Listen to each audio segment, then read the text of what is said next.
আসসালামু আলাইকুম রহমতুল্লাহি ওবরকাতুহু। আসলে কিছু কথা বলতে চাই। একটা মুসলিমের দিন শুরু হওয়া কথা ছিল নমাজ দিয়ে, আর আমরা একটা দিন শুরু করি ঘুম দিয়ে।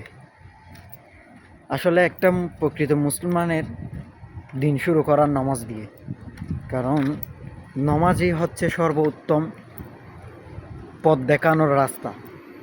যে নামাজ আপনাকে সঠিক পথ দেখাবে, যে নামাজ আপনাকে জাহান্নামের আগুন থেকে মুক্তি দিবে, যে নামাজ আপনাকে আয় রোজগারের পথ এবং বরকত আনায়ন করে দিবে।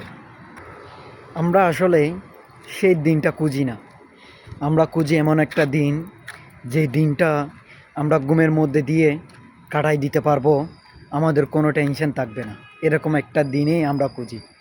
কিন্তু আমরা এটা খুঁজি না যে দিনটা দিয়ে আমাদের সব কিছুই ভালোই যাবে, ভালোই কাটবে।